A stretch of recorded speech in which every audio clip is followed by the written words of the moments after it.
This business in Denmark really didn't get a whole lot of play here, but I noticed that it was a very similar script to the one in Paris.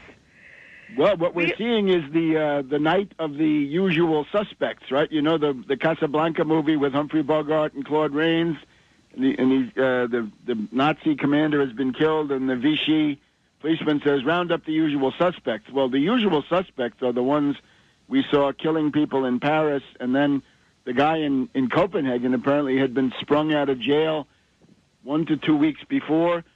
So it's impossible to believe that police departments in the modern age are so inept and so incompetent. So therefore we have to look beyond that to the idea of what Abraham Lincoln called pre-concert, or some kind of orchestration.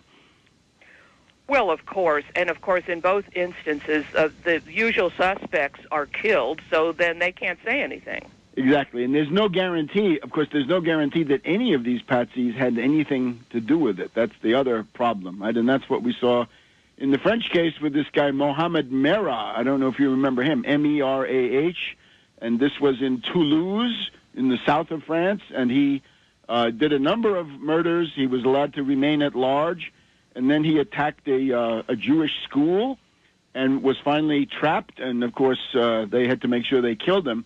And it turned out a couple of days later that he was officially on the asset and informer list of the French equivalent of the CIA and FBI. That is the DGSE for the foreign intelligence and also the FBI equivalent in France. So this was a very suspicious case, and the problem is we have public opinion dominated by essentially hysteria and fanned by unscrupulous mass media.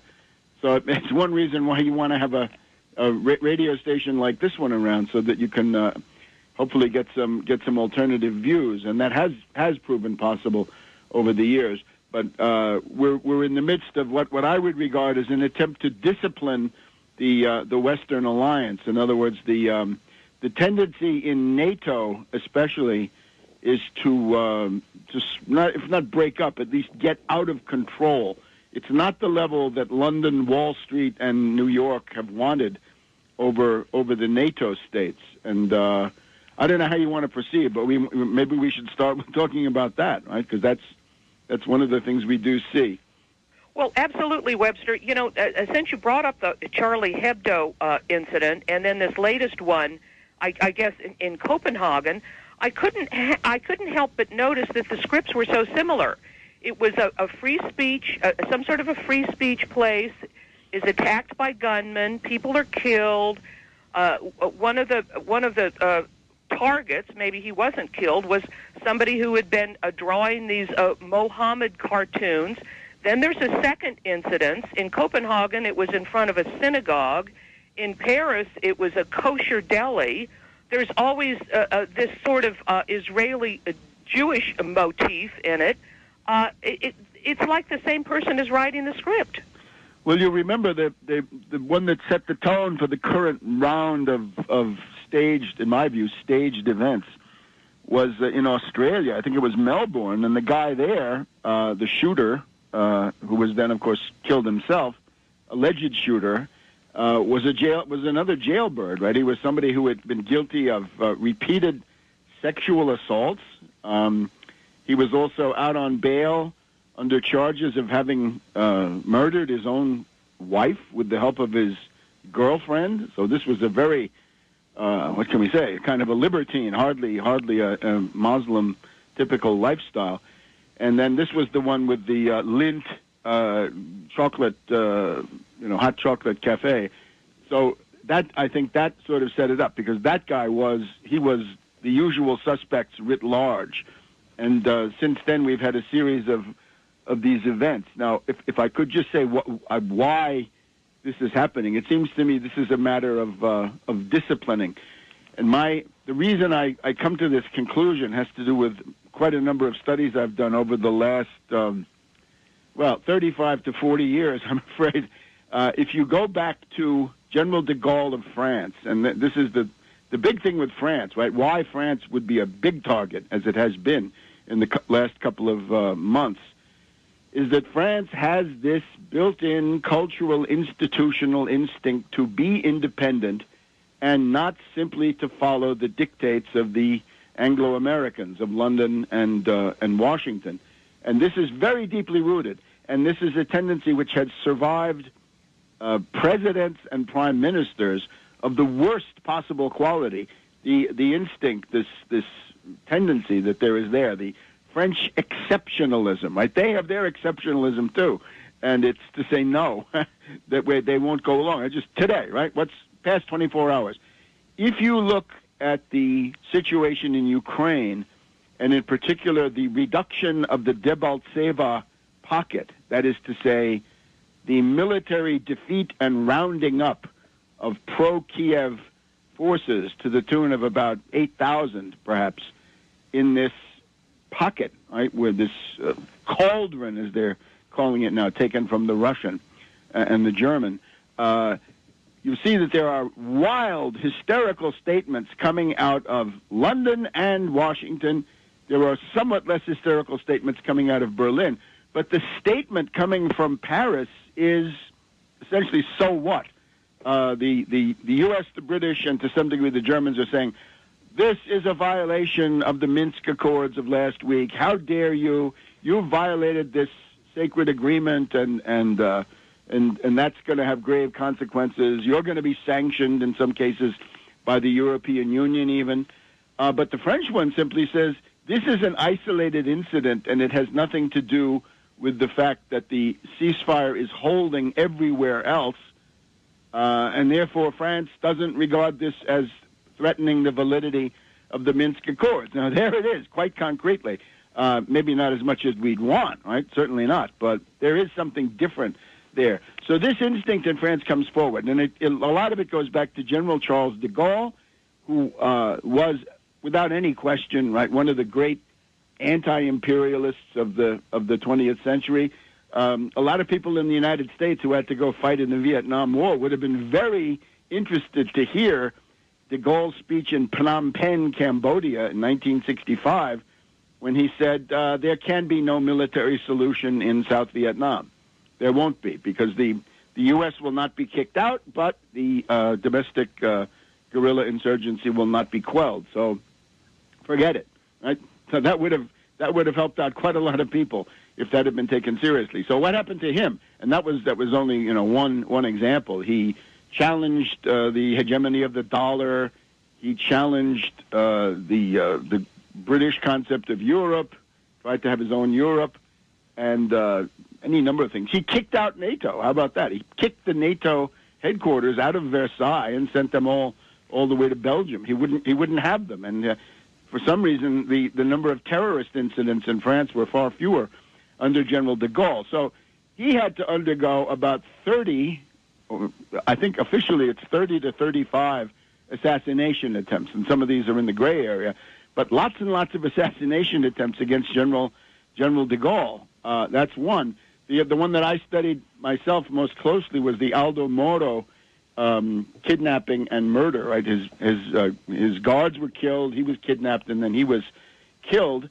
And what was his crime? He wanted to bring the Italian Communist Party into the Italian government, and that would have essentially blurred this Yalta line of demarcation. Right, Italy would have become more of an independent country capable of, as they often said, mediating between Europe and the Arab world, Europe and Africa, and so forth. So what happened to him? Well, he was assassinated. If you want to bring it up to more recent times, how about during the bombing of Libya? Right, it's now it's getting to be just about exactly 4 years ago that Libya was bombed. Right, we're talking about March 20th, 21st of 2011. Right, the great, much touted Arab Spring, supposedly, turned into a bombing attack by NATO. This was Bernard-Henri Lévy, whom you see, on the Huffington Post or places like this, had whispered into President Sarkozy's ear, it's time to bomb Gaddafi, and they did it. And, of course, now they're all screaming that this is a failed state. Well, it's a failed state that they created. in the middle of all that, this time it was the turn of Norway, right? The smaller NATO countries, and this is very interesting. Norway and the Netherlands were contributing between a third and a half of the aircraft that were being used for the bombing of Libya. And at a certain point, the Norwegian Labour Party said, we're tired of this. It was in summertime. We're not going to do it. And we're dropping out. And when the Dutch saw that, they said, we're dropping out too. Lo and behold, before too long, you had a shooter, this guy Breivik, allegedly, bombing the area of the capital, right, Oslo, where the government buildings are located, and then going on to shoot up a summer camp where the children of the governing elite of this Labour Party itself were spending their summer vacations, right, with multiple deaths, right, in a horrendous event. And then we have Charlie Hebdo. And is that connected to de Gaulle, Moro, Breivik? I believe it is in this sense. On January 5th, President François Hollande, right, he's been very unsuccessful. This is a guy who ran for office saying that he was against austerity. And as of yesterday, they have just rammed through a very serious and draconian austerity law, right? It makes it easier to trample on the rights of working people. But anyway, Hollande is he's someone who's adrift politically. But certainly in his news conference of January 5th, when he started the new political year, he made a very interesting statement. Hollande said, the sanctions against Russia must end. Must end. That's a very strong statement for such a weak politician. And, of course, what he's responding to is there are these two big helicopter carriers or amphibious assault ships, which France would like to sell to Russia. They have sold them. They should deliver them is now the issue. Will they deliver them or not? And the U.S. is obviously blocking that, and with the help of the British. So he came out and said the sanctions must end. France will not occupy Libya. That was another issue. And thirdly, the Greeks can elect whomever they want. Now, all of those were pure heresy from the NATO line, because the NATO line on Greece was that if you elect Syriza and Alexis Tsipras, then you're going to have the end of the world, chaos, delirium, and so forth. And so he said the opposite. He said, yeah, go and elect whoever you want, and then please respect your requirements. But this was not the hysteria that they wanted. Well, within 48 hours, shooting started. The details are always murky. The shooting at the Charlie Hebdo editorial headquarters had started. And sure enough, there had been a summit scheduled already around the 10th or so of January in Astana, the capital of Kazakhstan. And that was going to be Putin of Russia, Poroshenko of Ukraine, the NATO puppet, plus Merkel, plus Hollande. And that was just swept away, right? That was swept away in these marches and other events that took place in Paris. So it meant that the timetable for essentially trying to come to grips with a political solution for the Ukraine had been thrown back, and for the moment at least, Hollande stopped talking about ending the sanctions. Now, that tendency of the French to lead a rebellion against the sanctions, in my view, is back again, right? It's there. And you can see it in the relaxed and nonchalant French response to these events in Debaltseva, right? Because what's happening in Debaltseva is the army, essentially the Ukrainian army, is trapped in that pocket. And you may say, well, that's only 8,000. It was only 8,000 when it began to collapse, right? Some of them have gotten out with their weapons, not that many, and a lot of them have simply laid down their arms and have marched out. And the Russians and the pro-Russian side has given them a kind of a lecture saying you should not kill civilians, and now you go home and get out of here. They're very lucky. But that has happened, and it essentially means that the offensive capability of the Ukrainian army is gone. And that was the whole hysteria. Why Minsk had to be staged on such a short notice was that they were trying desperately to save this main force unit of the Ukrainian army from being essentially wiped out. Right? For some of them, it's been to sneak out with their guns, but for most of them, it's a kind of a Dunkirk, right? For the Ukrainian army. So it means that there's a rebellion inside NATO, and if the French are rebelling, right, you can obviously see who the other pro-Russian forces are, right? Putin was in Hungary yesterday. Now you're going to hear a torrent of abuse about Prime Minister Orban of Hungary and what a bad guy he is, and certainly we don't want to endorse his policies on many issues, but still, the idea is that he represents at least this bedrock of rationality. You want to avoid war at any cost. There's nothing at stake here in Ukraine that's worth World War III. Look at your children. Look at your home, your family. Look at yourself in the mirror, if that's all you can do. None of that is worth risking for this extremely ill-considered, irresponsible U.S.-British policy. So that has been going on, and the other bedrock, of course, is you want to have normal economic relations. So no war, and instead have normal trade. So that's Orban.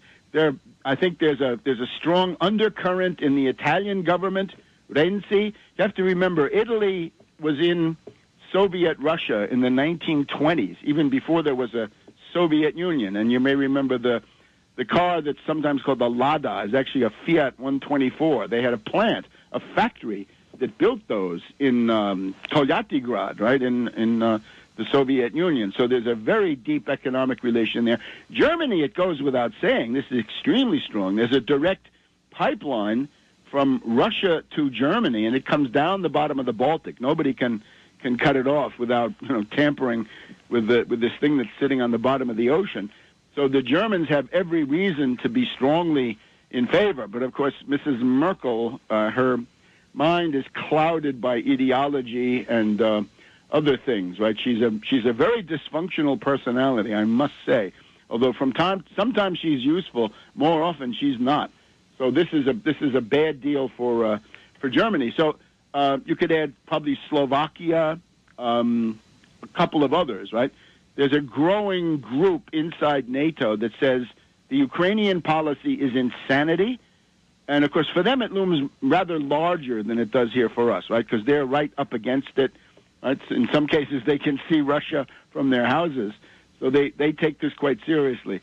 So I think there's a kind of a rebellion going on, and we're going to see.